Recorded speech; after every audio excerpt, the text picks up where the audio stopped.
RGV real stories లో mortuary గదిలో ఏం జరిగింది పార్ట్ 2.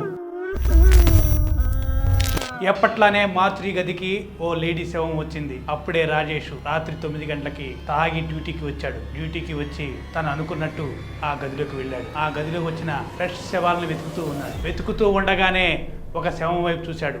ఆ శవం చాలా అందంగా పాలరాతి శిల్పంలా ఉంది. అది ఒక అమ్మాయి బాడీ. చూసే వాళ్ళకి ఆ లేడీ బాడీ ఎలా ఉందంటే అది ఒక చనిపోయిన శవంలా లేదు. ఆ అమ్మాయి ఏదో మత్తులో ఉన్నట్టు అనిపించింది. రాజేష్ కి ఆ బాడీని తాకాలనిపించింది. వెంటనే ఆ బాడీ మీదకి ఎక్కి ఆ అమ్మాయితో సంభోగం చేయటం స్టార్ట్ చేశాడు. సడన్ గా ఆ లేడీ శవం కళ్ళు తెరిచింది. అలా కళ్ళు తెరిచిన ఆ లేడీ శవం లేచి కూర్చుంది. చుట్టంతా విరబోసుకొని ఒక దెయ్యంలాగా రాజేష్ కి కనిపించింది. ఆ శవాన్ని అలా చూడగానే రాజేష్ కి ఎక్కడ లేని భయం అనుకుంది. వెంటనే ఆ గదిలోంచి దెయ్యం దెయ్యం అంటూ పరిగెత్తుకుంటూ వెళ్ళాడు. ఆ లేడీ శవం ఎందుకు లేచింది, ఆ తర్వాత ఏం జరిగింది?